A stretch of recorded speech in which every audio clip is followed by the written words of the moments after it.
Allah vergisidir. Hər adamın qismətinə yazılmır. Azərbaycan Respublikasının xalq artisti, şöhrət ordeni Can Əli Əkbərov 40 ildir ki, səhnəmizdə bu səsin təravətini, məlahətini, ən başlıcası isə hörmətini saxlamağa nail olur.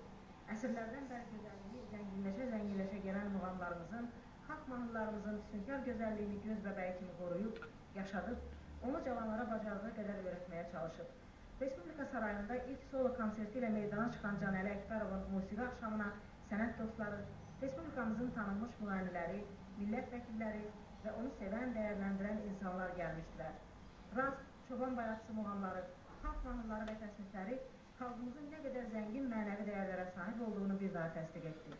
Can Əli müəllim, sizi ürəkdən təbrik edirik. Gözəl konsert verdiniz, musiqi sevərlər yüksək dərəcədə zövq aldı. Nə üçün bu qədər bu Respublika Sarayına gələn yol uzun oldu? Sizin ilk solo konsertiniz də bu sarayda. Olub, məsəl üçün tədbirlərdə oxumuşam, dövlət tədbirlərində, qeyri-dövlət tədbirlərində oxumuşam. Amma bu cəsarət daxili eşqimdən yarandı. Vaxtını çatdı. Bəli, məqamı indi yetişdi. Mənə elə gəlir ki, bu Allah Teala tərəfindən mənim o vokal imkanlarımı mənə hələ çox bilməyib.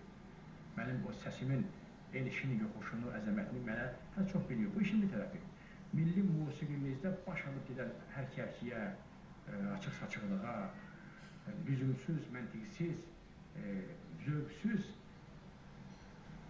baxımdan verilən bu konsertlər, bu ifalar bir sənətçi kimi həqiqətən məni təlatümə gətirdi. Mən qərar aldım ki, bir etiraz notasını verəm. Bax belə, əsl sənət təkcə yaxşı ənənəni yaşatmır, həm də bu ənənəni pozanlara qarşı beləcə üsyan etməyi bacarır. Muğam elə bir meydandır ki, burada səsdən başqa heç nəyə güvənə bilməzsən. Nə bərbəzək dadına çatar, nə də qeyri-elementlər. Can Əli müəllimin müşayiətçiləri, əməkdar artistlər Möhnət Müslümov və Fəxrəddin Dadaşov, musiqi axşamına poeziya ilə ahəng verən İlham Əskərov və əlbəttə ki, tamaşaçı dəstəyi konserti bitkin bir kompozisiyaya çevirdi. Can Əli Əkbərovun musiqi sevərlərdən ən böyük macalı isə bu oldu ki, xalqın mənəvi borcudur ki, öz sərvətini qorusun, bunu nəşərlərə verməsin. Əsrlər boyu dünya inkişaf etsə də, bəşəriyyət hələ ki səsin və sözün sehrindən çıxa bilməyib. Can Əli Əkbərovun solo konserti bir daha təsdiq elədi ki, hələ uzun illər bundan sonra da deyəsən bu sehrin orbitindən çıxmaq mümkün olmayacaq.